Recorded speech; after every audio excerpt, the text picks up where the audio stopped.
Hello, welcome to Jason the Old Millennial. My name is Jason, speaking to you here in my bedroom in the great state of Kansas.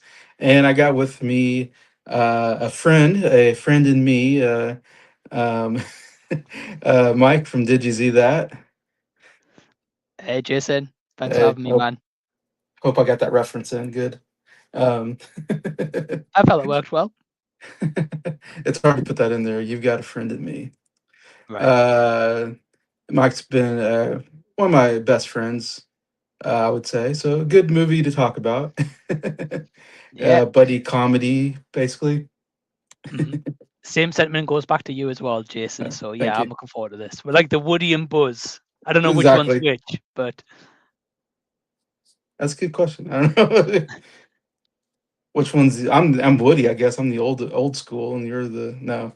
You're not that much younger than me. You're a little bit younger, but yeah, a little bit. Well, it's what 36 next month. okay. Yeah, so not Yeah, much really, seven, is it? about 7 years older.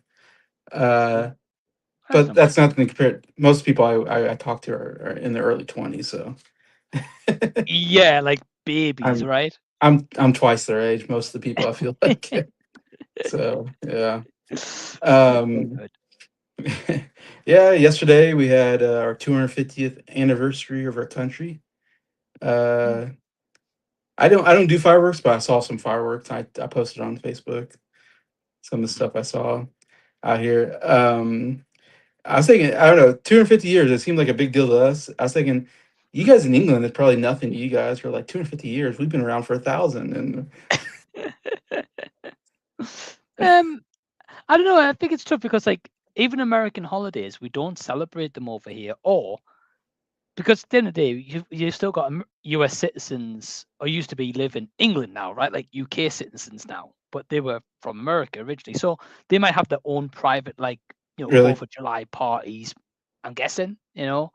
Um, what we tend to have here, Jason, is in a supermarket called Lidl, like Lidl. I think you guys might have some in America, Mm. like similar to Aldi's and stuff like that. Oh, okay. Yeah, yeah, yeah. Um, Sometimes they might do like themed food, like per month. So one month they might have like American snacks in, and then the next month they might have like Japanese snacks in, or tacos, Mexican, and stuff like that. So they've had like an American range in recently. It's the closest we got to celebrating Fourth of July, I guess. Well, do you have an Independence Day type thing at all? Or Nah.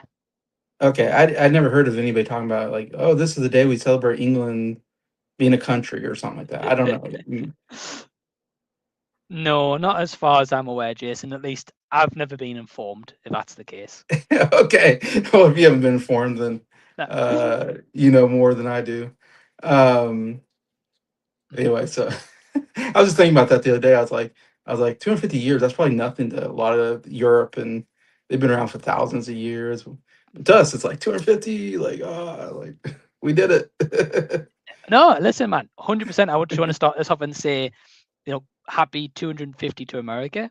Happy 4th of Yeah. July to all American friends I have as well. I hope they, including yourself, Jason, I hope you had a great one, whether it was chilled, relaxed, party, fireworks, whatever you did. Hope it was a good one. Yeah, it was pretty chill. Uh, Only problem, it doesn't get dark till 9 o'clock, so it wasn't until about 9 o'clock I went outside to and watched for about an hour, looking at fireworks and stuff Right. and all that. And then I saw Donald Trump speaking, and then he had like the biggest fireworks display I've ever seen in my life, in Washington D.C. That was kind of cool. I saw that on Mm, TV, but and then I went to bed. But yeah. right. Anyway, sorry, I talked about July 4th because it happened yesterday. It's all good. Um, and you're not American, so it's interesting to get your perspective on that. Um, Fair. but anyways, so I've been doing this series. I kind of came with this idea not too long ago. Mm, I wanted to talk about movies and music that were game changing in the industry. I guess that's why I came up with the idea, call it the mm, Game Changer series. Anyways, and I've done two videos on two albums already with two of my friends. This first time I'm doing a movie, talking about a movie in this kind of series. And when I thought about movies that were game changers that changed the industry, One of the first ones I thought about was this movie, Toy Story. Um, Mm, is one of the biggest game changers I've ever seen in my lifetime. right, Um, because I right. actually experienced it. It's one of those where I remember before and after Toy Story and the changes that happened because of that. And just considering it's been 31 years, I guess, since Toy Story, and how it's still one of the biggest movies, that we talk about. And Mm, still, when we talk about anime movies, Toy Story is like kind of the high bar that we talk about, I think, even 31 years later. And spanning 5 movies. We just had a 5th right, movie come out, Toy Story 5. right. So in 31 years, we had 5 movies, I guess, Mm, of the Toy yeah. Story franchise. And it's maybe one of the biggest franchises we've ever had. I mean, I'm sure if you looked at the box office Mm, and it'd be up yeah. there. I mean, arguably, right? Yeah, and when you think about Oscars won, high reviews, Mm, not many movies have reached what Toy Story has. nah, not at all, Jason. I think a lot of movies wish they ever reached the heights of Toy Story. Oh, definitely. Even Toy Story Uh, 5 that just came out, it's gonna be maybe the highest grossing movie of the year by the end of the year. I wouldn't be surprised. mhm, Or it'll be up there. It's gonna make a lot of money. right, right. I mean, like Jason, I'm just looking here very quickly as we're talking. So the budget for all Toy Story movies, including Lightyear, is 970 million for all movies, and they've raked in well over 3 billion, if not Yeah, more. yeah, yeah. So the success it's had is insane. Yeah, yeah. Oh yeah. I was gonna say it's gotta be in the billions. uh Right, right. the way it is right now. Anyways, but yeah, talking about Toy Story, I guess I when I thought of this idea, I guess Mike was the person I thought of because to come Mm. talk about this because from what I know from you, you're a big fan of Toy Story. Am I right? Favorite animation movie of all time. I thought so. So Yeah. I've heard you talk about it many times. So I was like, oh, Mike, I think could talk about Toy Mhm. Story. He'd like to maybe discuss what he thinks. Love the movie, Jason. Love it. It's just so good. I mean, as you said, 31 years old now, and man, like people still reference this movie. As you said, game changer, perfect word to use for it. And throughout our time of being alive, right, respectively, we've seen movies in this genre and others, right? So people like it or not, they can say Avatar, right? Revolutionized the ways of visual and 3D, right? Avatar was the big game changer. Right. And when it comes to animation, you're right. Toy Story, the first ever 3D animation movie, and Yeah. it all relied on that, right? If Toy Story flunked and was terrible, the studios probably would have never have gone to 3D animation because they thought, well, we've tried it, it I would have sucked, killed it. Yeah. right? But 100%. now, but now look at what's happened. Every movie now, animation wise, is nearly 3D It's all because of 3D this now. movie. Yeah. Yeah. Yeah. I think that's probably the biggest impact it's had on the movie industry. Hmm. Is it did something revolutionary that everybody had to catch up to, basically.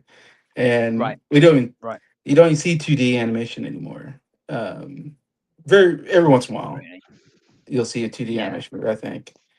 Um, Yeah. Mainly like anime, I would say. right, anime would fit in there. Yeah, I was just thinking about that. I guess anime never does 3D graphics, do they? They just do Kind of a blend. kind of Like blend. you'll get more 2D in like anime to answer your query, but you do get like some 3D mixed in there, like just enhances it a little bit, or Right, some right. kind of certain visuals or trailers and stuff like that. They'll use it, but yeah, like animation movies like Disney, for example, you're probably never going to see 2D anymore. No, they did it once with The Princess and the Frog. They Yeah. kind of came out and did a 2D animation just to be different, I guess, and go, let's do something different. And it was fairly successful, I think. but Hmm. not one of the bigger ones that we talk about when we talk about animation, I would say.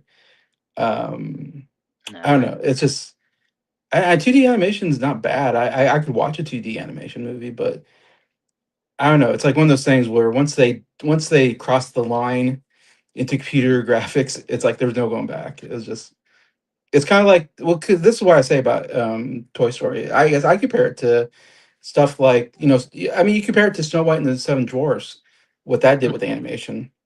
We never Mm. had a full length feature film until Snow White came out, and then after that came out, we had it blew up because like this is a good market, a viable market to make money off of, and so we got Right. a bunch of live action. I mean, a bunch of feature films of animation, Mm. or even I even compare it to switching from silent film to sound.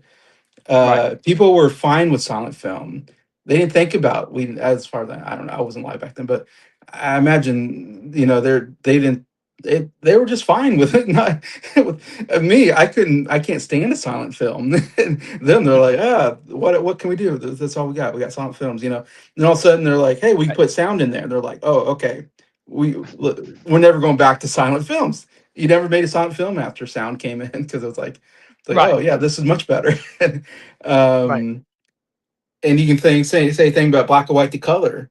It was like black and white was fine, but then when color came in, it's like, yeah, we're not going to go back to black and white. It's like But everything that you've referenced there, Jason, all have one thing in common, and that is just technology, right? As technology. the Yeah, technologies enhanced, yeah, as you said, the black and white, the audio, the fact that they put Snow White, an animation movie, into an actual motion picture, right? Because again, same thing for Snow White. If that flopped, they would have thought, nah, screw drawings. Who wants them, right? exactly. Nobody wants that. Yeah, Nah. And so again, technology, 3D animation, Toy Story's become the pinnacle for that. Again, Avatar, 3D glasses, right? The evolution of 3D, and how many movies came out after that, which was just marketed as 3D because that was so big, you know. I mean, yeah, now yeah, remember the 3D back when we were younger was the red and blue glasses, right? yeah. The And paper kind of glass, whatever, plastic, right, and that was the very staple of flimsy. 3D, right? But then obviously when Avatar came out, you got them like new black glasses that just like look like kind of regular glasses to an extent, but Yeah, the difference is night and day with them. Um, so yeah, man, going back to Toy Story, yeah, like this movie is just a masterpiece of its time. It's a masterpiece even in modern day, and still what a lot of movies like aspire to be now, to be like that well remembered, that good, that tight storytelling, script, characters, yeah, the lot. And if you really think about it, it's a simple story at the heart of it, really. It's not over convoluted, it's nothing crazy plot wise, it's nothing like nowadays it has to be like big, bold, better to stand out. hmm yeah. So we're kind of getting into the movie, but I was going to ask you, what was your history with this movie? I don't know. I was maybe 13 when this movie came out. So you're quite, you're a bit younger than that. So I don't know, where were you when you're 5? Okay, that's pretty young. So how did you come across Toy Story then, I guess? Mhm. You know what it is, Jason, to think of it this way, right? I've just said that I was 5 when this came out. I'm not talking about this like 30 years later. Right? It's Yeah, crazy. yeah. Um, I can't remember what age it was when I first watched it. I'd have to like really go and ask my mom and dad and be like, "Do you remember when you showed me this movie for the Right. first time?" Yeah. But I know I was quite young, right? I was like, I Okay. got to say I was maybe 10, maybe less than 10, I would like to say. And I was like, wow, right? Like, how many times have we imagined playing with toys and we make up like these stories and Oh scenarios yeah. Yeah. and to think like, wow, these toys come alive? What? You know? And then you'd be thinking, oh, if I leave this remote here today, will it be moved by tomorrow? Because the toys would fall. It one thing I never understand, right, with these Toy Story movies, this is just a little quick thing I want to add in here. Okay. So Andy leaves the room, right? Woody and Buzz are fighting each other, they're arguing. We'll dive into that as we're talking about this. And say, for example, they might start here, right? When he leaves the room, they start here. By the time he comes back in, they're like over here on the They floor. don't And you're question like, it. I'm like, surely you remember where you last left your toy, right? And be like, how the hell did Yes. that move over there? Like, no Yes. one's been in here. Right? In 5 movies, no one's questioned this at No one all. And questions it's like, it. it's mad. But yes, I was quite young. I would say probably about 10 or less, I would say. I don't know if all the logic adds up, to be honest, but I don't think enough about it. I've heard Jason, people analyze it and they pick out stuff, and I go, but it's so fun just to pretend, you know. yeah. Oh, definitely. I mean, like, listen, a gripe I had with the new Toy Story is how's Woody got a big belly? Toys don't eat. That doesn't make any sense. I was like, fair enough, he's gone bald, you know, discoloration of the sun, right? That Discoloration of makes his, sense. But I yeah. was like, how the hell's the toy gain weight? That happened for 1 second in the movie. He let his belly go for 1 second. Yeah. You're like, what? Now, I think if they did that joke with Potato Head, that would kind of make sense, right? Because Mr. Potato Head, I used to have one. You can just stuff so much stuff in the back of the trunk, right? So you'd be like, Right. "Wow, he feels heavier. Like it feels like he's put on weight." But Woody, I was like, "How the hell's he eating?" You know? Well, my biggest question, I don't know why this is a tangent, I guess. I'm kidding. My biggest question is, why would a toy want to get married? It makes no sense. What's the purpose of getting married? You have no sex organs. It doesn't make any sense. Like why you would even be attracted to another toy? You would have to have, right? Wouldn't you have to have sex organs to be attracted to another? I don't know. I just like, Yeah, it makes no sense. I get again. I guess it's like the imagination bit, right? The marriage part, no, but like say if you had like a girl toy and a boy toy, you might be like, oh, they fancy each other. Kind of Yeah, imagination sort of thing, right? they're not male and female. They're just toys. But Listen, Jesse wants Buzz Lightyear babies, I think, Jason. I don't know how it would happen, but I'm right, sure they'll figure out a way. you can't have kids. Like, what's the point? What's the point of it all? Just stay together. You don't have to get married. I Right, just right. I get it. I get it. that's the biggest question I have when I watched it, and I go, why are they even I don't even get why there's even a relationship. Do they kiss? Do toys kiss and have feelings? They have the same like Well, emotional feelings that a human being does when they kiss them. I mean, you saw A in Toy Story plastic 5. toy? You saw in Toy Story 5 they kiss Jason, and then, or like Woody, you know, gets the lipstick marks on Bo Peep. I think it's number 2. I think. Yeah, it's just I don't know. I don't know. I don't know. But I anyways, don't we know. digress. Yeah. Anyways, all right. Uh, yeah. So you saw it fairly young. Don't remember when, and it Mm. made an impact on you pretty much right away. Yeah, love the movie. I mean, even back then, you know, I think you know what it is. Like looking at the movie now, right? As we're both adults, as we said, like 40s, 30s, as such, right? Going back to our childhood when we first watched this. Right. As a kid, you just think, "Wow, that's so cool! What a cool movie! I want a Buzz Lightyear. I want a Potato Head, whatever." Right? I'm not saying as an adult we don't want that, right? I mean, listen, Jason, I would be ecstatic if someone bought me a Buzz Lightyear for my birthday, right? Yeah. Um, but like now as a like when you look back at that movie, like you take like a different message from it, uh, and you look at the movie differently now as an adult. You're like, wow, you know, this is about a beautiful friendship, about acceptance of like something new, and just because you're not the newest hot property doesn't mean that you're not relevant or important to that person, kind of thing. Accepting someone new into your friend group, you know, although it can be wary, you'd be like, and it's kind of the same principle for us on YouTube, right? Like the guys you collaborate with on your music, like Scott, Briar, and Nick and stuff. You know, yeah. at first it was just Briar, then you're like, oh well, who's this Scott guy, for example? And like, oh, you know, like, yeah, Yeah. Scott's cool, okay. It's the same thing. He's like a Buzz Lightyear, right? You're like, well, I'm not sure about this guy, right? and then you accept him. And then like, it's like me and you, like, Mhm. hey, I was like, I'm not sure who Jason is, but I know him through Adam. Ah, okay, cool. I'll see what this guy's like. Who is this guy? Right. But it's kind of a similar thing with Toy Story, though, right? Like in terms of friendships and accepting people. And the point I'm trying to get at is, as an adult, we evaluate this differently to when we were a kid. And even now, like, when we have like nieces and nephews and stuff, we watch it for the first time. We then get a different experience of the movie overall. So yeah, man, it's just a magical movie. That's all I can really say. Well, yeah, because all of us that watched it as kids, well, I mean, obviously we have grown up. I mean, I don't have any kids, but if I did, I could have grown up kids now, you know, Right. which is crazy to think about.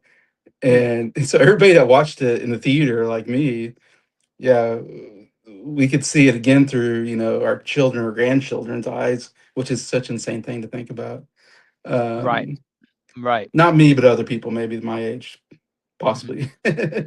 Yeah, I mean, as you um, said though, Jason, like if you've got nieces and nephews and they watch it, you see through their eyes. right, right, right. Um, yeah. Of course, I think you have all the. What do you have all of them on Steelbook? I've got the first one on Steelbook. Oh, okay, Um, I would like to get the others, but they're a that's your goal. bit pricey. And I want to be honest, Jason, I want to rewatch them because after I watched the fifth one, Emma said to me, she's like, "Hey, I wouldn't mind rewatching them all." And I said, "Yeah, me neither," because I haven't seen the second one in a good while. I haven't Mhm. seen the third one for a long time. And I haven't seen the fourth one since 2019 when it released in the cinema. So it's been a fairly good few years. And before I buy a steelbook, I want to make sure I've seen the movie. I really enjoy Uh, it enough to put it in the collection because I got rid of a lot of the collection. So do you own them? I own all four movies, yeah, on Blu-ray, and Right. the third one I have. You gave me a Steelbook on the third one, so that was from you. Yes. Yes, So I remember. Yeah. I have a Blu-ray and a Steelbook on the third one. Nice. They're in a box somewhere, so I don't have it with me, unfortunately. I wish I could bring it Right. out to show, but I do own the movie, and I've seen it millions of times. I mean, so many times. Mm. Uh, I remember. See, I can come from perspective of grew up watching 2D animation, of course, as a kid, and didn't Right. think anything about If to me, computers were still a new thing, Mm. which is crazy to think of. And I don't know what this is my other Yep. perspective. I don't know if you have this, but I remember my dad bringing home a computer when I was 10 years old. And so Yeah. this is around Yeah. 93. Computers was a brand new thing to me, even though it's been around in the 80s.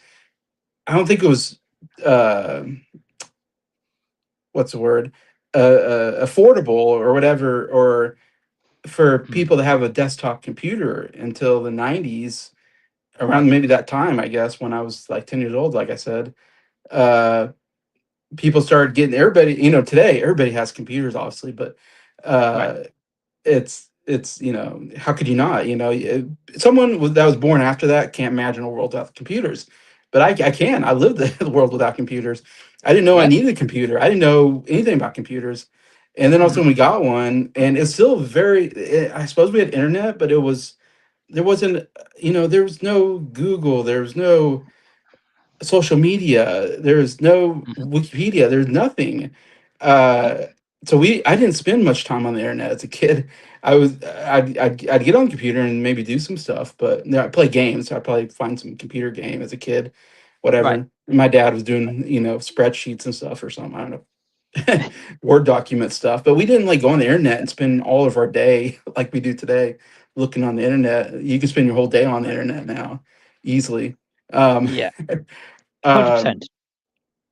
I don't know. So, do you remember anything about like getting a Mm. computer? How was that for Yeah. you?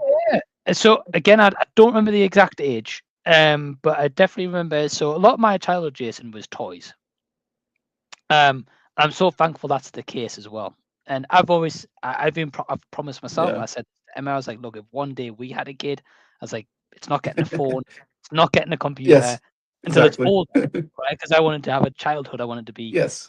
playing games. I wanted to be like in the park, like take the kid to the park, go and swing, maybe treat it to like the cinema, right? Because I love the cinema. I'd be like, hey, let me share that experience, right? But yeah, like my childhood was like toys, like wrestling figures, um, like Toy Story figures and Action Men and blah blah blah, right?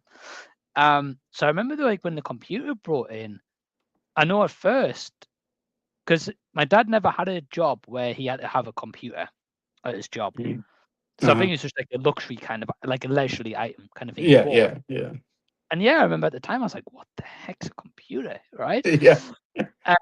And then of course he'll show me and like like me and my brothers would take turns, like on like Minesweeper or like Yeah, yeah, yeah. solitaire, right? Like because I learned solitaire through actual cards, right? Not computer, like playing the cards, right? Yeah, Uh, yeah.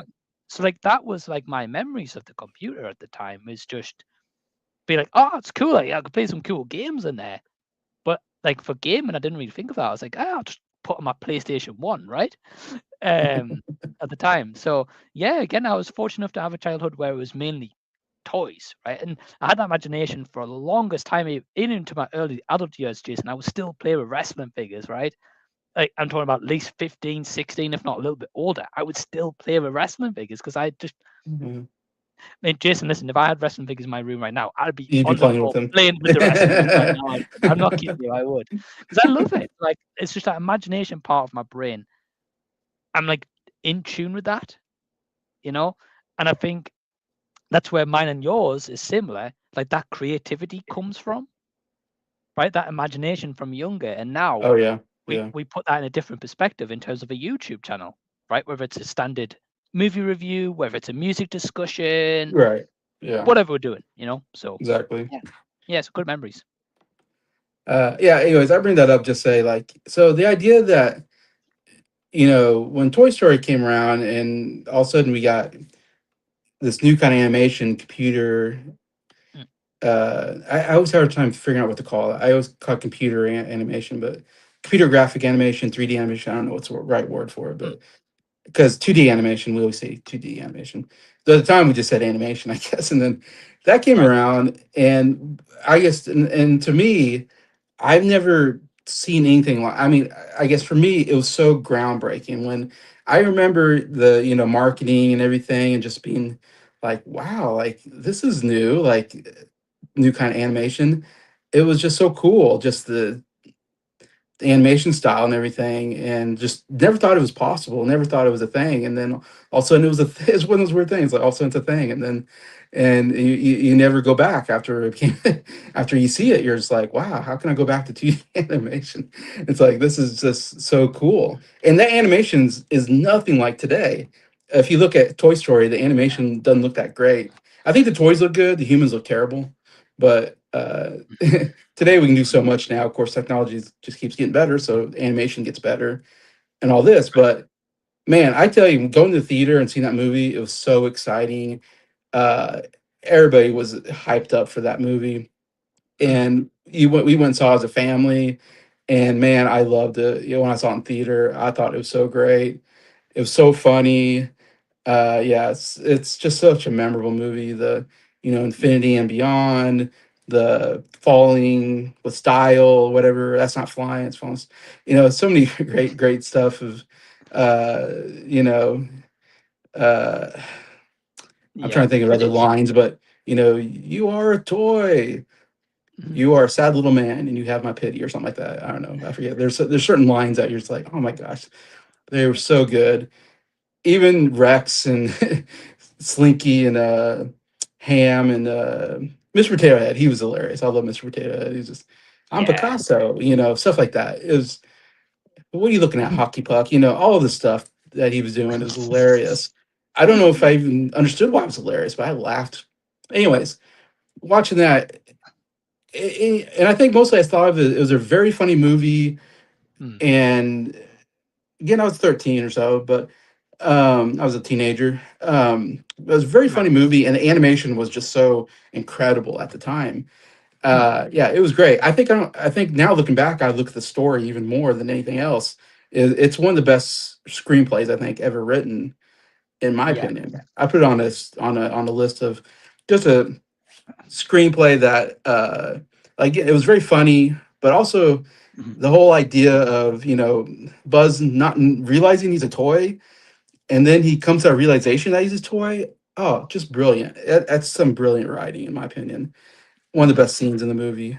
Um, Agreed. and just the buddy comedy aspect of Woody and Buzz not liking each other and then becoming, working together at the end. It's super well paced, not a boring part in the movie. Moves really quickly, I think. And Mhm. anyways, I just a little bit of my review of the movie, but I just to say, as someone that was there, I guess I can say I was there. It was groundbreaking to me. That's why I put it on here as one of the most groundbreaking movies, game changers I've ever seen in my lifetime. Um, 100%. anyways, so that's my perspective on it. It's just like when I saw it, it was like nothing. I've never seen anything like it. So that was really cool to be able to see kind of. To me, it was like I saw history changing right in front of my eyes, I guess, in a sense, and Right. that's why I'm doing this series and why I'm doing this movie, because I think that's very fascinating. Mhm. Um, Yeah, agreed. Agreed. Yeah, I think it's like a game changer. It changed the market of what animation could be, and um, and computers, what computers can do, and right, right, the power of them. Yeah, 100%. And I think back then, because 3D animation wasn't big, right? Toy Story was the first ever one. it's the first one, yeah. I think it's the fact that people had to wait for the next 3D animation movie. It wasn't coming out like now, right? You get a new movie every week. Oh, You yeah, know, yeah. right? Back then, the had to wait like years for the next one. If it wasn't Toy Story 2, whatever the next one was, it was, you had to wait because in the meantime, you'd get another animation movie was going to be 2D. So people are like, wow, Yeah, what the, like that's the norm, right? Like a blip in the so many. Whereas now, again, it's become like the precedent. So I think if they were ever to do a 2D animation nowadays, it would have to be something special or for a yeah, particular reason for it to be 2D animation, yeah, yeah. right? Like, listen, they could make an animation story, Jason, and the whole point of the animation story is focus on a movie studio, right? So say Pixar. So here's an idea for Pixar, right? Okay. They've got these 3D animation, they've got these artists, they all know 3D animations, right? But the computer crashes. They're on a deadline, they have to produce a movie, but the only option they've got is going back to a 2D Two, animation, 2D. right?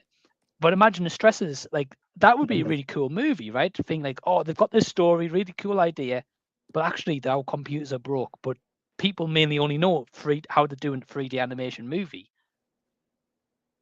I don't know. I just think something like that could be cool because that would make sense, right? How to do a 2D, bring it back so it's kind of relevant to be like, hey, yes, it's easier now, but actually, does easier mean it's better? Well, not necessarily. Hmm. I don't know. But that's an idea for Pixar or That's an Disney. idea. All right, yeah. If they steal it, Jason, you've got this stream as proof. As I'll give evidence. Yeah. uh, when I sue them, I'll give you half. Oh, I'll accept that. Yeah, okay. Uh, and okay, just reading some of my notes I have. Yeah, of Um, course. Oh, uh, I see Perez is in the chat. Hey, Perez, what's going on, man? yeah, he said what was up. Yeah, I uh, just saw. Hey, Perez. so it was directed by John Lasseter, who's one of the founding members of Pixar, basically. And I'll Mhm. get to him a little bit here. Screenplay is very interesting. It's a Joss Whedon, the Joss Whedon who we know from Avengers and Avengers: Age of Ultron. Yep. Way before all that, he helped write the screenplay, which is crazy. Mhm. And then we have Andrew Stanton, who would go on to direct Finding Nemo and Wall-E and Toy Story 5. He just directed, so Yeah, he he go did. on Yeah. to he go on to do a lot of big things. And then we got Joel Cohen and Alex Sokolow, who, from what I read, they've written some stuff together, anyways. And I don't know much about those two, but Hmm. the story, it was basically who came up with the idea of the story was John Lasseter, Andrew Stanton, Pete Docter, who would go Mhm. on to make Monsters Incorporated, and Inside Out, the Inside Out movies. So obviously, done some pretty big stuff. So I mean, Right. we're talking about like it's just interesting how this all originated here and how all these people have gone on to do big things afterwards. And Joe Ranft, Yeah. who had co-directed some other movies, I think, along the way before he passed away. Right. Um, Right. I think interesting the editing. Robert Gordon and Lee Unkrich. Lee Unkrich, I didn't realize he edited this movie, but he would co-direct a couple movies after this, and then he directed Toy Story 3, Hmm. which won him an Oscar for Best Animated Film, and also went on to direct Coco, which also I think won him maybe an Mm. animated. So he directed two big movies after this. So, Yeah. I mean, you're talking about the biggest directors in Pixar. Those are them right there. Pete Docter, Andrew Stanton, John Lasseter, and Lee Unkrich later on. Right. Um, uh, Starring in the roles, we got Tom Hanks as Woody. And Tom Hanks at this point has won two Oscars already. I mean, he's one of the biggest stars in Hollywood Mm. and Yep. does a great job as Woody. And then we got Tim Allen as Buzz Lightyear, who was coming off of Home Improvement, I believe. It was his big thing. So Hmm. he was kind of a big TV star and comedian at that point. But this is definitely one of his best things he's done in his career. Hmm. Um, he's mostly a Yes. TV actor. He's done some movies. I love Galaxy Quest, let's say, but I don't know. He just had the perfect voice for, you know, Hmm. kind of. He has a nice deep voice or whatever for that character. Uh, we got Agree. John Ratson. What? Yeah, just saying I agree. Yeah. Yeah, yeah. John Ratzenberger, who played Ham, the piggy bank, whatever. Don Rickles as Mr. Potato Head. So funny. I didn't know who Don Rickles was as a kid, of course, because he's like an old Yeah. comedian Yeah. who his whole bit is that he makes fun of people. That's pretty much Mm. his whole thing Mm. as a comedian. Yeah. He's just really mean to people, and that's what Mr. Potato has. Mr. Potato Head's such a mean character. Actually, when you watch the first movie, it's like, man, he's a little mean, and he like Hmm. he's almost like a Hmm. villain at some point. At some point, I'm like, he's almost like the bad guy in this film. Hmm. Um, we got Agreed. Wallace Shawn as Rex, another great. I love that character because of the anxiety that character has all the time. Yeah, that's true. That's He's true. always scared of something bad happening. Yeah. um, and then Jim Varney, I wanted to mention as well as Slinky Dog. He died after the second movie, so he did the first two, I think, and then he died, and then it was taken over by Yeah. somebody else. Of course, Don Rickles died too before. I think I don't know, probably before the fourth movie, maybe. Or, he probably died. Mm. I know at least before the fifth movie, he passed away. So Yeah. I mean, that's how long this franchise has been. Of course, some of them have passed away. Um, Mm. Yeah. Luckily, the two core members uh, are Tom Hanks and Tim Allen. So that's always Yeah. been there. Yeah. Um, I think also needs to be mentioned is Randy Newman. Really, what a good Mm. pairing of. I didn't know who Randy Newman was either before this movie. Nah. Same. Even to this day, I've listened to some music that he did. And I don't like his music at all. I don't think he's that good. But I like him when he's doing Pixar stuff and animation. Like his Yeah. music actually somehow works. It's funny. Uh, Obviously, Yeah. yeah. No, go on. Sorry. Well, as I mentioned, "You Got a Friend in Me" is such an iconic song. Hmm. Yeah. 100%. Yeah. 100%. I think it, and you find that, Jason, that sometimes with these artists that their own music's not amazing. But like when they Yeah, get a chance to do it for a movie, it's different, you know. I don't know how they just do it differently. I know. Well, it's interesting because Disney, of course, was known for musicals. Um, Pixar came in and they didn't want to make it a musical. They're like, we don't want to do musicals. I think that was one of their things. They're like, we're not going to do princess stories and we're not going to do musicals. But I think since then they have done some princess stories or something. But they kind of wanted to do something. They wanted to be different than Disney. Uh, so it's not a Right. musical, but yet it has music in it that really works. Mm. Um, Mm. yeah, the whole "You Got a Friend in Me" is such a great sequence. And then the part where Buzz finds out that he's a toy, that whole sequence is great. That music, something about going sailing or something. I don't know. Mm, Great. It works very well in that emotional moment, I think. mhm, And then, of course, in the second movie, we have I think the best song they've done is "When She Loved Me." Is amazing. Anyways, mm. You're right. Great song. and this should have won an Oscar. To be honest, you got a friend of me should have won the Oscar. Hmm. Oh, it's a fantastic song. Yeah, Because I don't everyone know who knows it. won, but I doubt it's as iconic as that song. Everybody knows that song. You got a friend. Um, Mhm. I agree. Yeah, everyone does. Yeah, you're right. It's the most probably memorable song of Toy Story, apart from number two, yes, right? yes. Um, so the budget, according to what I read, it was $30 million, and Yeah. in the U.S. it made $401.2 million. So you could say like the budget 30 million. Let's say that's without marketing. So let's say you put marketing in there. Hmm. Let's bump it up to like 100. Let's say it costs $100 million. Uh, just the Hmm. United States, you're making $401 million. That's 300 million profit. So I Right. think we can say it was pretty successful. Just a little bit. Just a little bit.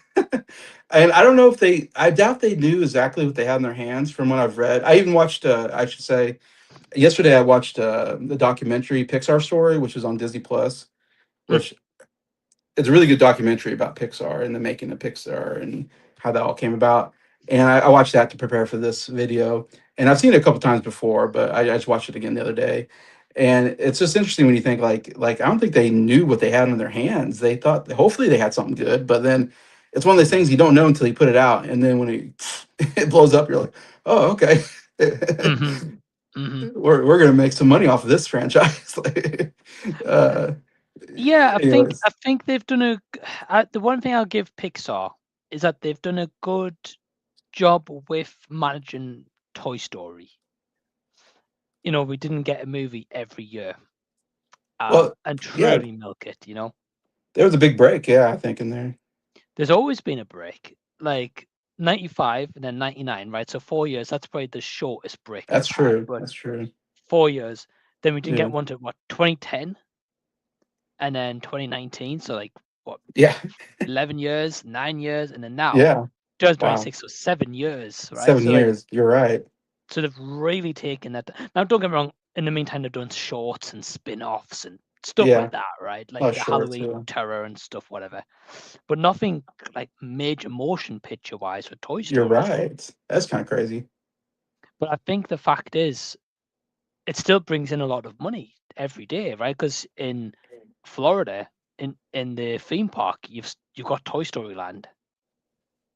You've got the merchandise everywhere, right? Like the Oh, Woody and the um, Buzz potato head oh, I and bet they made a lot of money on merchandise. yeah. So I'm saying I think that's probably maybe another reason why they haven't milked this franchise because it still makes money regardless if there's a movie or not. And in the meantime, it gives them time to actually like write a story that matters, right? Or put some care and effort into it.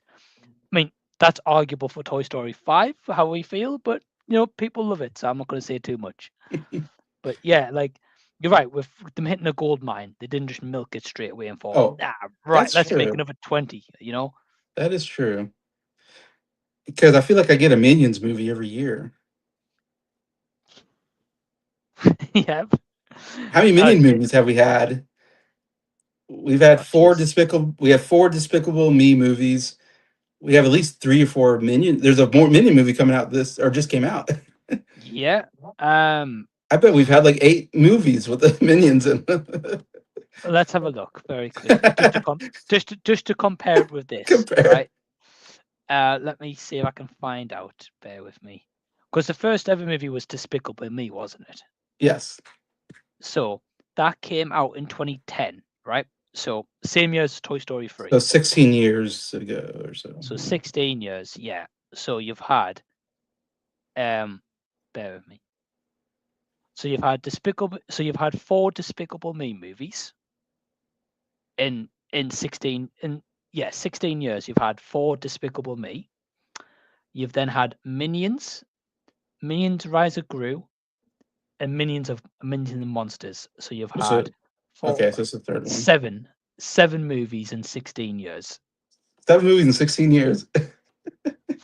Which it doesn't sound like a lot, but bear in mind these movies didn't have much gap between them really.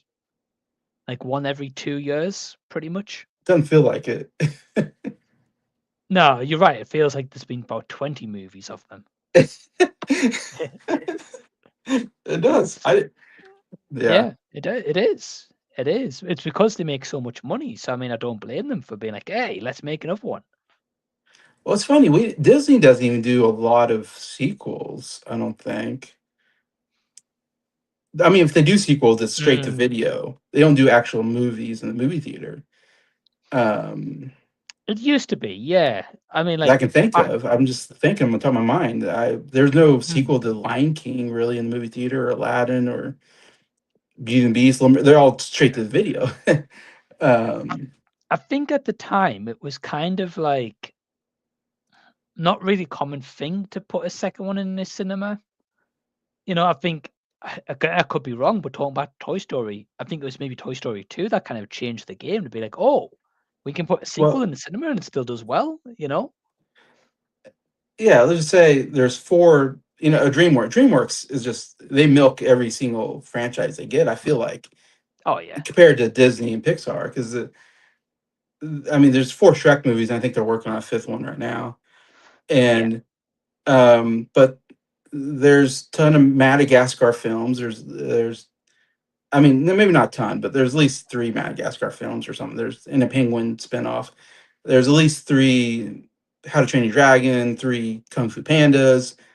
Uh, Hmm. I mean, what any Boss franchise Baby? they have, they're going to make at least three, if not more, probably. If it's, Yeah, yeah. They do. uh, They do. Yeah. I guess Pixar did do Cars 3, so I guess that's been their maybe the longest franchise I've had, other than Toy Story's their longest franchise. And then Right. anyway, sorry, that's just tangent. Um, There you good. I have another commenter. Oh, cool. Hey, Jackson. What's going on, What's man? up, lads? Having a latte morning or what? Latte cup, morning cup of coffee, and oh, good. Nice. Hope you're doing well, man. Good to see you. Then I got my friend Scott here. Hey, Uh, Scott. Pixar had a rule that they wouldn't make a sequel unless it was merited. Yeah, I think for the most part they've kind of kept to that, Uh, well, except for like I said, Toy until Story and Cars. recently. Till Yeah. recently, yeah. I mean, they've Uh, announced. I don't know if you saw this, Jason, but they announced Coco 2. yeah, They yeah. announced Incredibles 3. Oh yeah, Incredibles. That's another one. Yeah. Um, and I think there might be another one they've announced. I'm not sure. But anyway, it's another sequel anyway.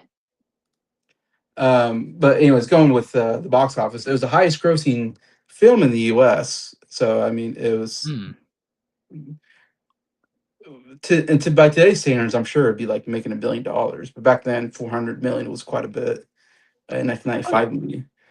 Um, yeah. 100%. it's I saw that it was like the second highest in the world, and the one that beat it was Die Hard with a Vengeance, which I was like, "What? Die Hard with a Vengeance?" Out of all the movies to beat Toy Story, it was that one. I was like, "All right." I guess it had a bigger world grossing Hmm. marketing or something. I don't know. I'm not um, surprised. it was nominated for 3 Oscars. Best Original Screenplay, which I think is very interesting. It's the first animated movie to be nominated for Best Screenplay. So that tells you how good the screenplay was. I think Right. because I Right. think most probably people in the industry don't take the animation stuff as seriously as the live action. So I'm sure because I Yeah. mean, you can look through a lot of anime movies had good screenplays, but I'm sure the people that were voting are like, we're not going to give it to animated movie like for kids.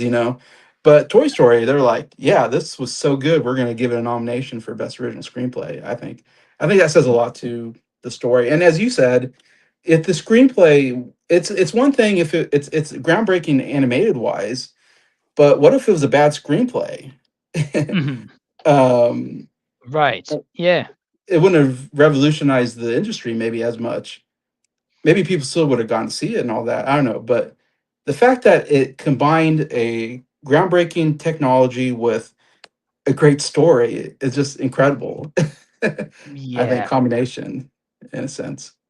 Yeah, Um, definitely. I mean, like I say, the story is what really brings home the movie overall, right? Like it's a story, say, with heart, determination, yes, friendship, yes, perseverance, so many different emotions. And people probably didn't expect that in a 3D animation movie. They yeah. probably thought, well, what? Oh, some fancy pantsy kind of animation, right? Like, what's this gonna do? Really? And then when they get that, they're like, wow, you can do this with You can do this, yeah. animation, you Exactly. know? That's very Because true. you got to think, Jason, right? Now, don't know about you, and I'm not trying to dog on these movies, but if you take like a Snow White or a Bambi, Right. they're not exactly incredible stories, right? They're No, great no. because of the animation at the time. It's different, it's unique. It was something like never seen before. But if you go back in those movies now, they're not five-star No, storytelling no, movies, no, right? definitely not. Whereas Toy Story, you're like, wow, like this movie is still great storytelling 31 years later, you know? Oh, yeah. But it was also nominated for, like I said, Best Original Song for "You Got a Friend in Me," so it got a nomination there, and also Best Original Score. So, which Wow. I agree, it's great score, great song. Yeah, didn't win any, but it got three. And unfortunately, this is before they gave the animation Oscar out, or this would have won hands down if there was an animation Oscar like we have Mhm. today. So it didn't get Right, that, but. Um, right. Definitely. So in 2005, Toy Story was selected for preservation in the U.S. National Film Registry for by the Library of Congress for its impact on culture and stuff like that. So obviously Mhm. a big deal there. Um, I wanted to talk a little bit about Pixar itself, because Mm. this is the very first Pixar movie, and I found the history kind of interesting. And I know have you delved into the history of Pixar as much? No, I'm gonna check that documentary out though that you mentioned. I would like to watch that. Oh, it's so good. Yeah.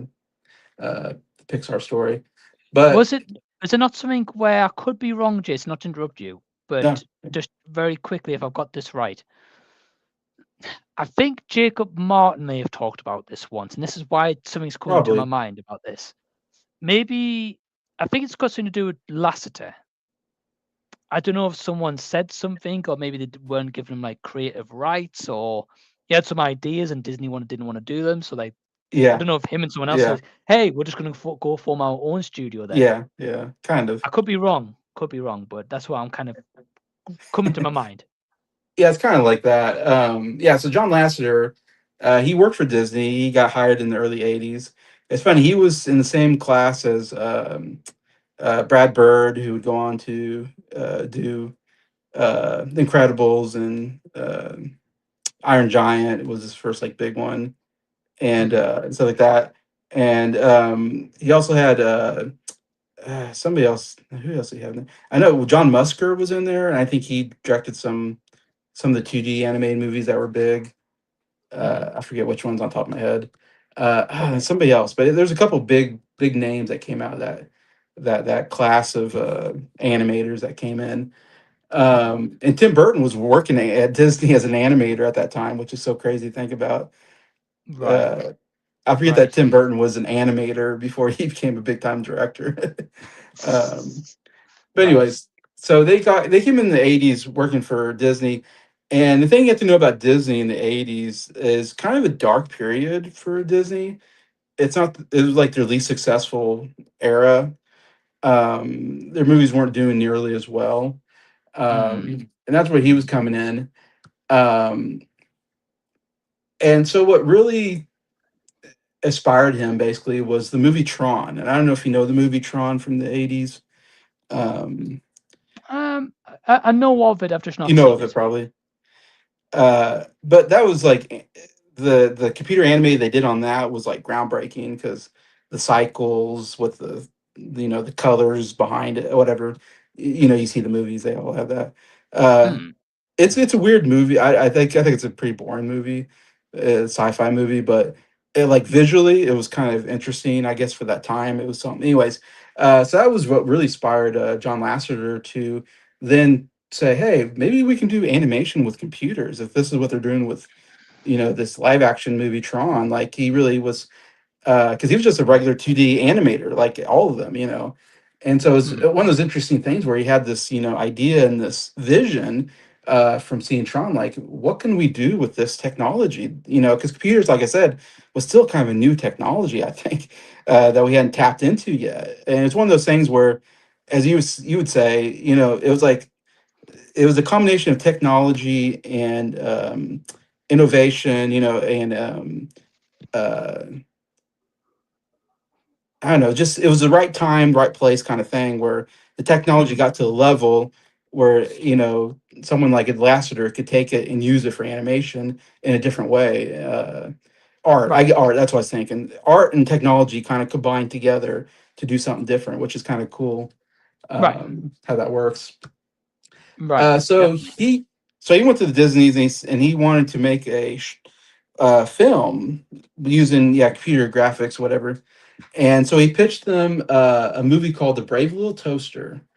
And so he just pitched it. He wrote he did a storyboard, and he went to like the I don't know who was head of Disney at the moment, and he pitched it and showed them storyboards and like this how whatever. And in the documentary, he says, yeah, they you could tell that they weren't into it, and they basically were like, well, how much is it going to cost? And he said, not more than a 2D animated film. It's just do it with computers.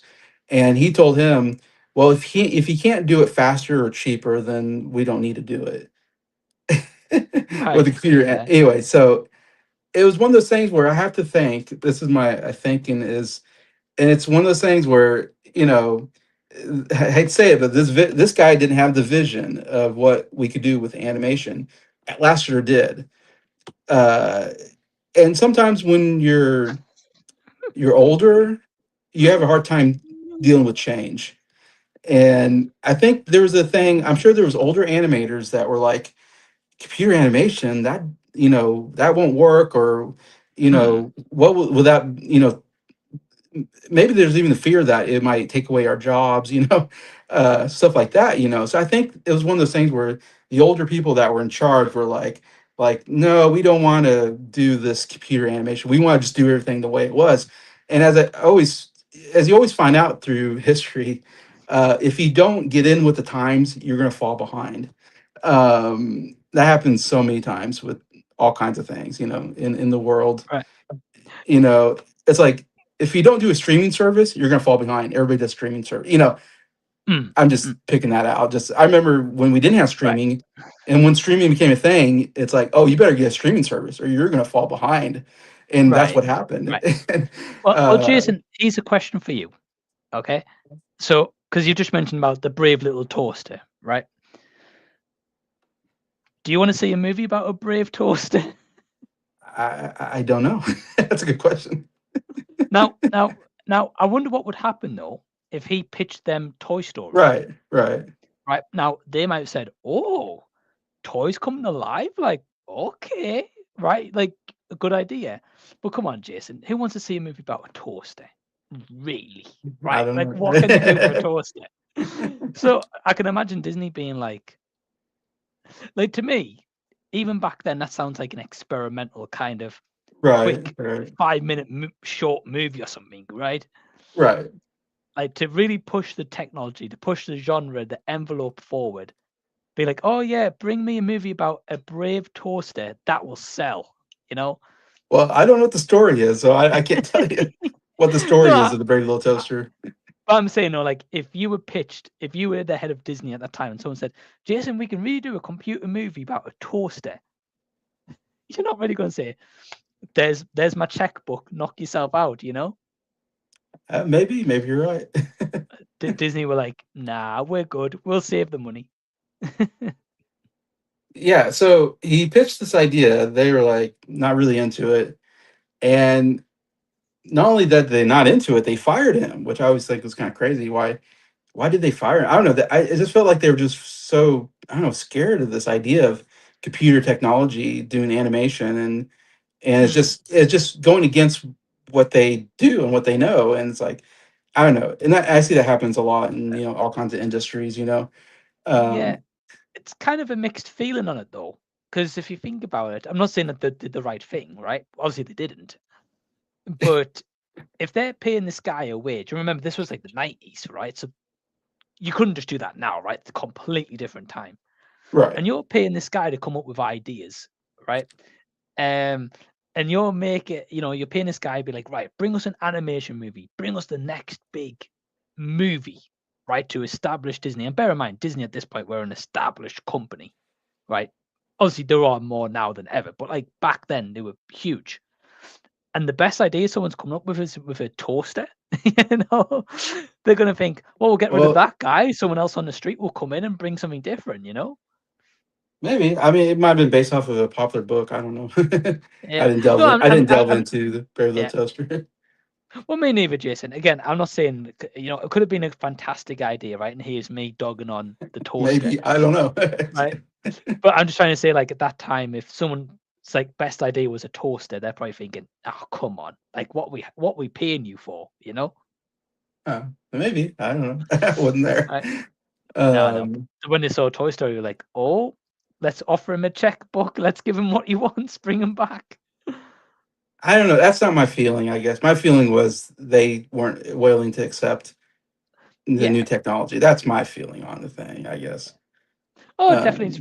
Um, I agree. There's probably part of that as well.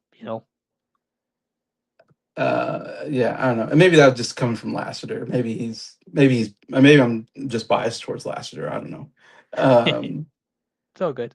so yeah, so Lasseter he gets fired from Disney, and it's like, oh, what do I do now?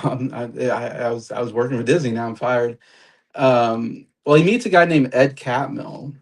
Ed Catmull was a computer scientist, and but he loved the animation. Ed Catmull would love to be an animator, but he never got into being an animator. But he loved the genre or the form, whatever. But he got into computers. Again, this is like early computer technology. But he became a computer scientist and got with computer stuff. And he met John Lasseter, and he was like, I guess they kind of became friends or something, and he kind of like, so what's going on with Brave Little Toaster? And Lester's like, oh, they fired me, it didn't work. And so I think Ed Catmull was working for Lucasfilm at the time, and Mhm. so he was like, well, come to Lucasfilm, and maybe we can, have Lucasfilm, he can make animated movies through that. Anyway, so that's kind of how he got connected to Lucasfilm, and he went on to work for Lucasfilm from like 86 to 89 or something. I don't know, somewhere in the late 80s. He came to worked, of course, as we know, Lucasfilm, ILM, whatever, their kind of special effects department was the top of special effects in movies. Toy Story, I mean, Toy Story, Star Wars was humongous in the sequels because of the technology that they were using for the special effects, and they would continue to do it with other movies. And it talks about in the documentary, like there's a movie called Young Sherlock Holmes. They made a night out of stained glass window, which was groundbreaking, kind of, I guess, and got nominated for an Oscar. They did, I think, maybe The Abyss, which has like some cool like moments with the water. Anyways, so they were doing a lot of stuff at Lucasfilm technology wise. So it's kind of one of those things that kind of worked. With Lasseter came in, uh, uh, and so him, Ed Catmull, and another guy named Alvy Ray Smith. They basically, so George Lucas, who's in charge of Lucasfilm, uh, he decided to kind of do away with the animated part or something like that. They weren't making movies or something like that. They were doing making software and stuff like that, I think. And he kind of did away with that. And so for them to make a movie, they would need money. And Lucas didn't have the money or something like that, or didn't want to put the money into doing that. So they Yeah. needed to find somebody that had some money. And so who do they go to, or who did they find? Steve Jobs, which I think is very Yeah. fascinating. Steve Jobs, obviously, who revolutionized computers with the Apple computer, which I still use the iPhone. I have an Apple computer in front of me. Um, Right. he's obviously super rich, and I don't know if he's CEO, if he's like uh, part of the board or whatever of Apple, but huge computer company. So he believed in them and was able to finance it. So it's one of those things where you needed Lasseter, who was the art guy. He was the idea guy who came up with the Mm, ideas and animation, how to do it, with the technology guys like Ed Catmull, who's the computer guy, and then you need the money guy, which is Steve Jobs. So it was like this combination of those three that really made Pixar, mm, and it wouldn't work mm, without those guys coming together. And so they start the Pixar kind of company, and first, they're just making shorts. They're just making shorts. They work on commercials, animation stuff for commercials, and anyways, and so but they're not making any money. So Steve Jobs actually losing money for like the first 3 or so years, whatever they were doing the company. Um, but where we kind of have the turnaround um, is in 1988, Lasseter makes a short film called Tin Toy. And Tin Toy is this, little toy thing that like I think has a drum. He has a drum, yeah. He has like a drum thing, and he's being chased by a baby. And it's kind of an early aspect of Toy Story where you're looking through everything through the toy's perspective. So that's kind of where mm. we kind of get the uh what's the word? You know, the core, the roots of, what will become Toy Story is through this short Tin Toy that he makes. And Tin Toy ends up winning the Oscar for Best Animated Short in 1989. So obviously, very big, moment. He can prove Mm, that he can, do a short with computer graphics and win an Oscar. That's how much mm. it was, groundbreaking at that time. So that was enough for uh, basically Disney to come back and go, "Hey, you want to come back to Disney now that you won an Oscar?" But I think that at that time, Michael Eisner took over CEO. Who, when I was a kid, it was always Michael Eisner. He Mm, was very mhm, big on Disney because he did like mm. all the introductions. He was did commercials. Right. Michael Eisner, and and like I said, the thing about, and to get into animation a little bit history, Disney was not doing very well in the late '80s. They made a movie called Black Cauldron, and it bombed big time, and Mhm. so much that Michael Eisner almost wanted to do away with animation altogether, because they had Mm, other things like live yeah. action movies. They had the Disney parks, and the animation wasn't making them money, so they almost wanted to do away with it.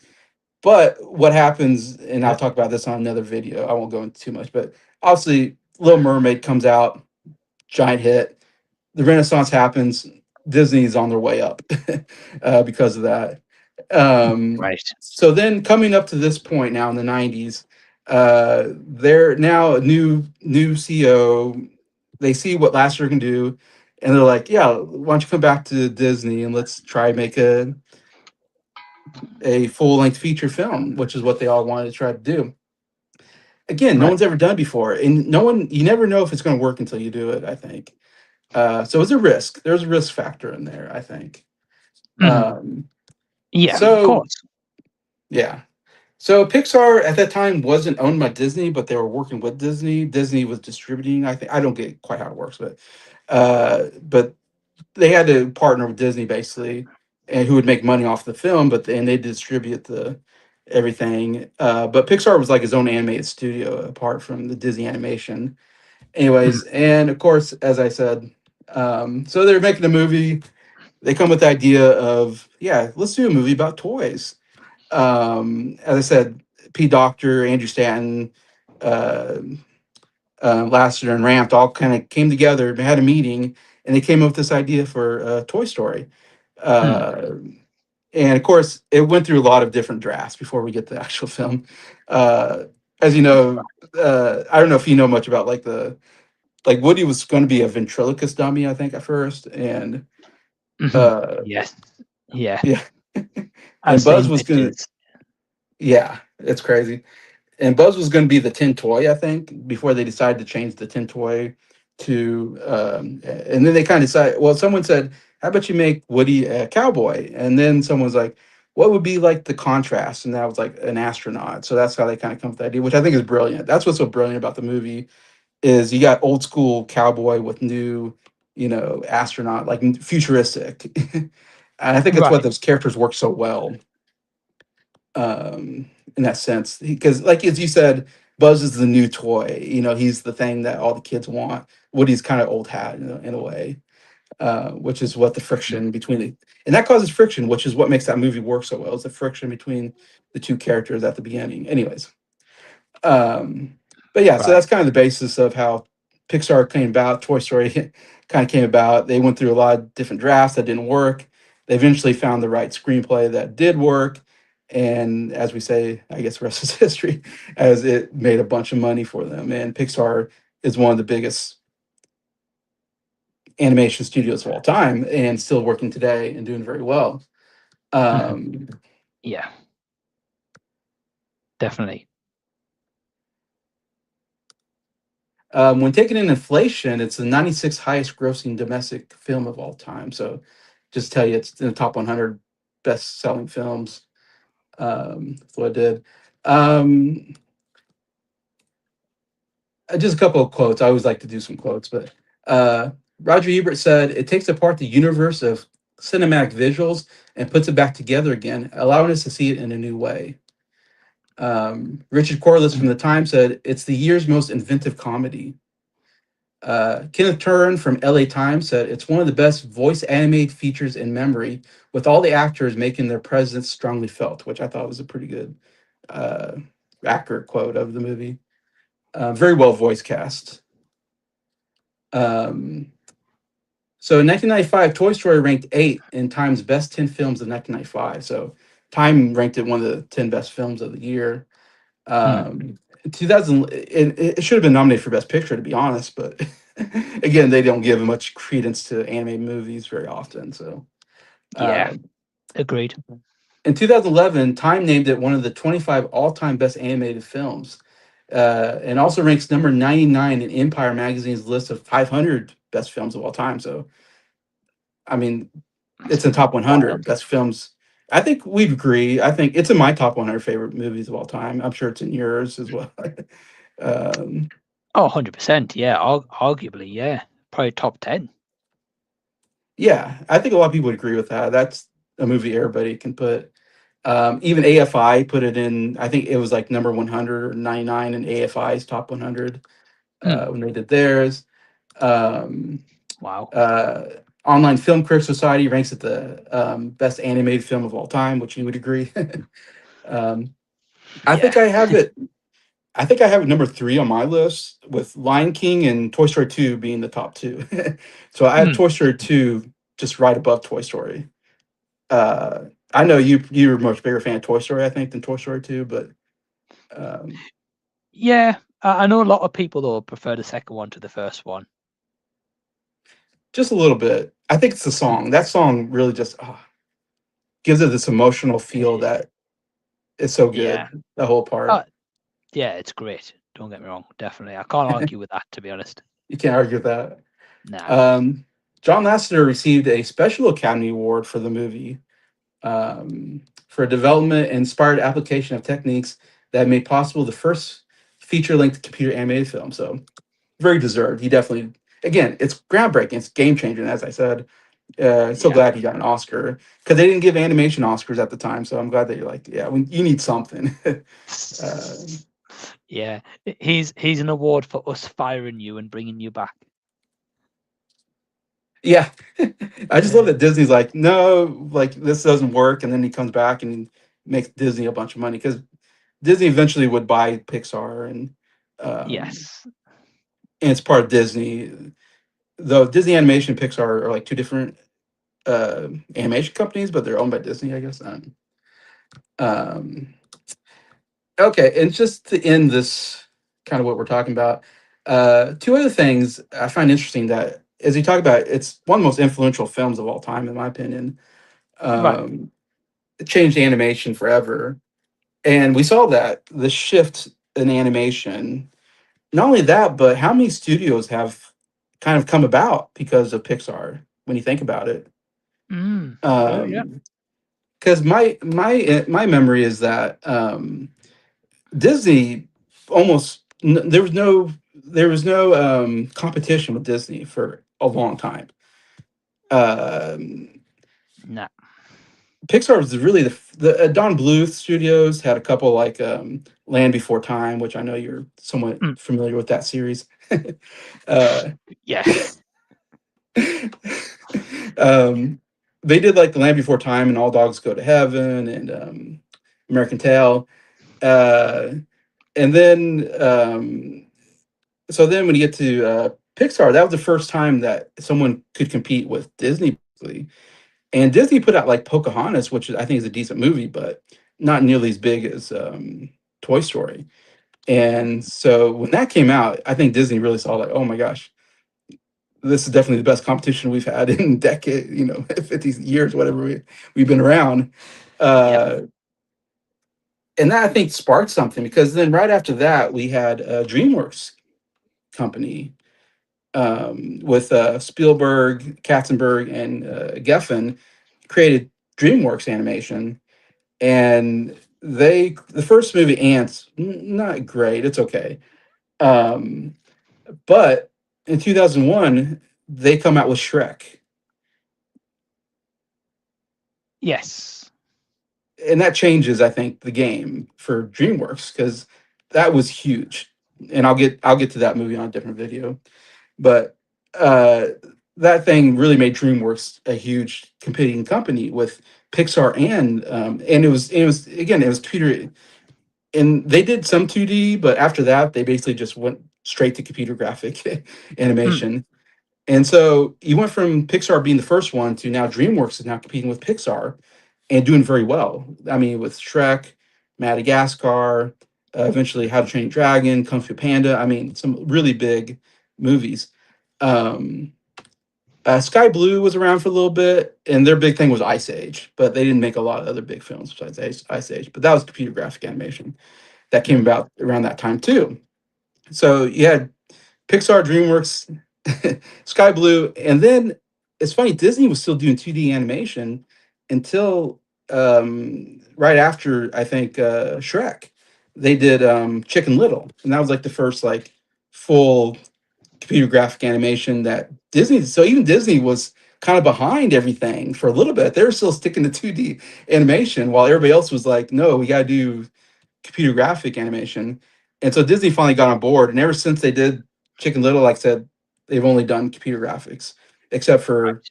Princess and the Frog. Besides that, it's been all, and maybe Winnie the Pooh, that might have been 2D, I can't remember. But so now you went from only Disney, so now you got four different companies all doing Mm. computer graphic now, all because of Pixar, in my opinion.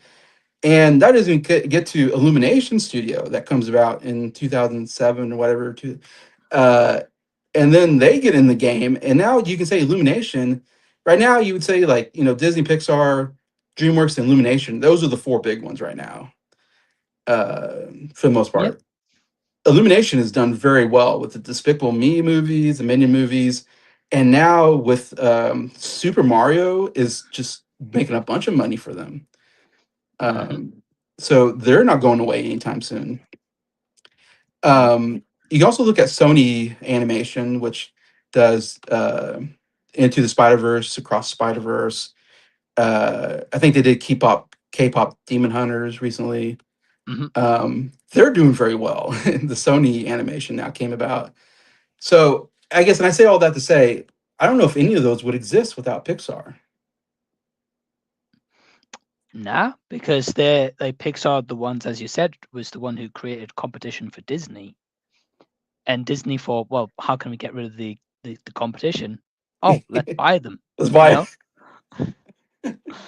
Um, but yeah, I mean, as you said, Jason, all it takes really, like Toy Story, right? It was the one hit for Disney that sparked the renaissance, that sparked the, yeah, the new the new features, sparked competition, sparked this in them to be like, oh, we need to buckle up our ideas and quick, otherwise yeah, we're gonna fall behind. So you've just touched on like DreamWorks, so Illumination, Minions, right? How big that is. Then Mario, DreamWorks, Shrek, something different, right? These studios have brought something Yeah, different each time. yeah, Sony, Spider-Man, K-pop Demon Run is different to what we're seeing yeah, yeah. elsewhere. Um, and great stories, great movies, great animations, Oh, we're getting some interesting. great animated movies out of all these studios. Yeah, like Wild Robot was great, Oh, it was great. Yeah, So it just takes a different idea, an original idea like Shrek, and you can milk it, right? At that point, but you've got something there.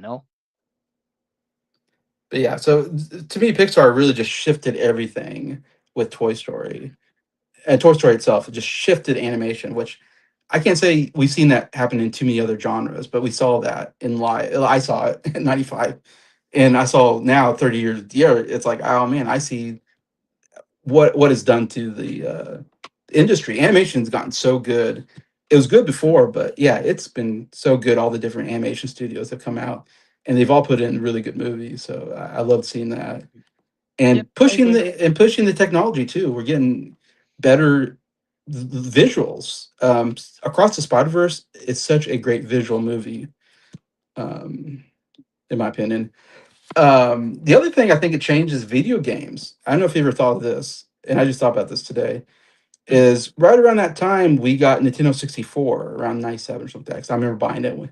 I had Super Nintendo before that, and if you remember Super Nintendo, Nintendo, whatever, it was all 2D animation basically, and you can only go from left to right. And Yes. then Nintendo 64 came out, and all of a sudden Mario, you can go in all directions. Mhm. That was Yes. crazy. And I think you have to look at Pixar, even for video gaming. Like the video game world was like, we need to do something like this in the video game world, is what I think it influenced. I think that's a fair assumption. Yeah, definitely probably drew inspirations and thought, wow, if they can do this in movie, we can put that into a game style. Yeah, and that was revolutionary for as someone who played video games. Oh my gosh. Yes. Yeah, I agree. I agree. Yeah, so I mean, a lot of the technology nowadays is owed to Pixar, really, when it comes to media. Yeah, I think so. Mm. Anyways, I know you probably have to go. I kept you long enough. Um, but I think you can agree with me that this is a game changer. 100%, 100%. Again, as we've been speaking, I don't think anything would be like as it was, right? Like if we didn't have Toy Story, and of course, Toy Story all comes back to Pixar.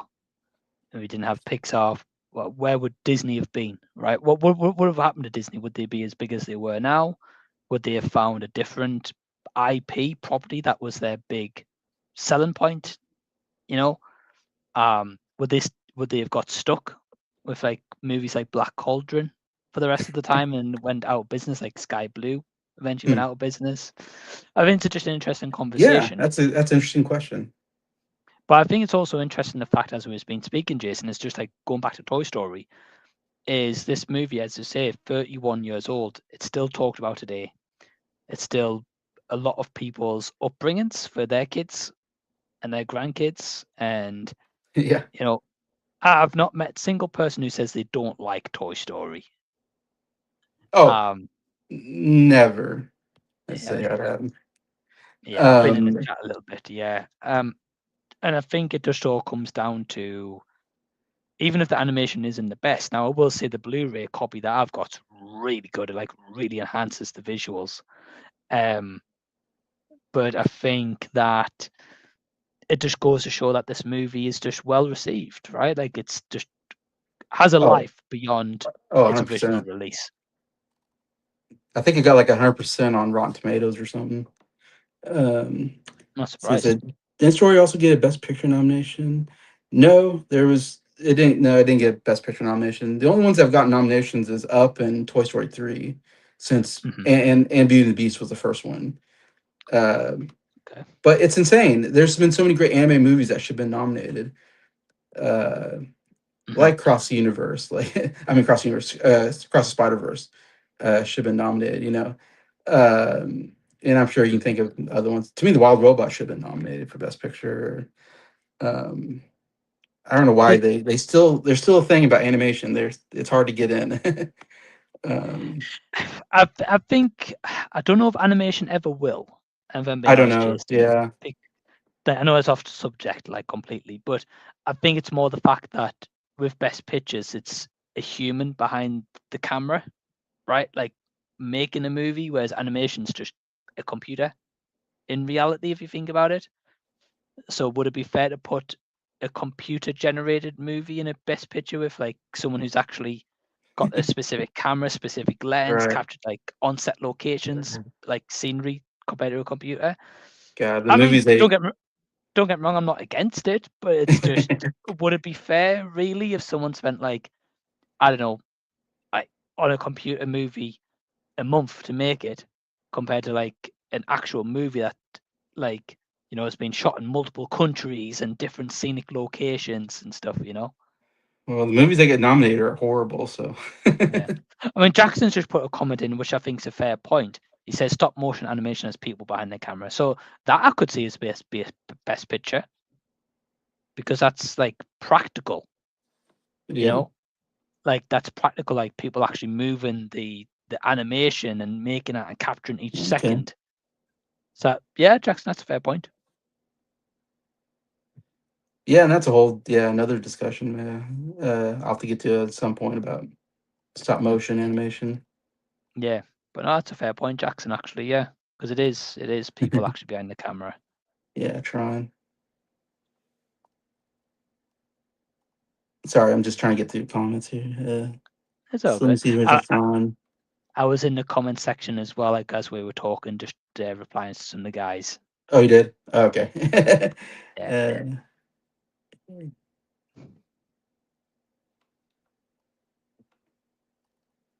sorry, oh, this is you. Okay, I don't need to post you probably. You're all good. Brave Little Toaster is a real movie. It's not CGI though. Okay. Mike isn't. He's not sold on the idea. Evidently, it's what I'm getting at Yeah. from this conversation. Mike's like, "Get the hell out of here." However he says that. Uh, Julie Lucas wanted to develop pure grade effects for the upcoming prequel trilogy. Yeah, you can see a lot of that. Yeah, in the prequels, lots of You do, yeah. animation. Yeah, but like, again, like Star Wars was pushed forward because of the technology. So Is exactly. They could do a movie about the appliance family with a smart home go rogue and start trying to kill them. The evil little toaster. We're giving them more ideas, Mike. I know I said reply to Jackson said don't give John Lasseter ideas. Mike was getting beat on flashbacks. That's true. Because you've seen like 13 of them, haven't you, or something like that? Too many of them, Jason. Oh, 13 sequels. I see your comment. Yeah. Listen, I appreciate Anthony for asking me to do them, and I had a good time covering with him. But man, 14 Yeah. Land Before Time movies—that's crazy. Anyways, well, thanks everybody for the comments. I appreciate it. Yeah, Jackson, Scott, Adam, and Perez was there earlier, I think. yeah, Anyways, and yeah, so appreciate Mike coming on and giving your time to talk about this movie. I know you're passionate about, so and yeah, I hope absolutely, that man. was a pretty good discussion about not just the movie, but the impact it's made on the industry, I think is what I want to get to. So Oh, definitely, yeah. I think we've talked a lot about it, Pixar, some of the background and stuff as well. So, I feel like, and if anyone's watching's got any more to cover in this, leave a comment below. yeah, tell me what you think about Toy Story and your experience, I guess, and all that. I'd love to hear anybody's thoughts. I'm the old guy, so I have my experience maybe a little different, but anyways, but yeah, again, thanks Mike. Everybody of course knows Mike. Did you see that? Great channel. Definitely subscribe to him and watch his stuff. Subscribe to this And guy as well. yeah, and so I don't know, we'll be back with another movie at some point, I'm sure. Another game changer maybe at some point. We'll see. And besides that, thank you for everybody watching and hope everybody has a good rest of the weekend. We'll see you later.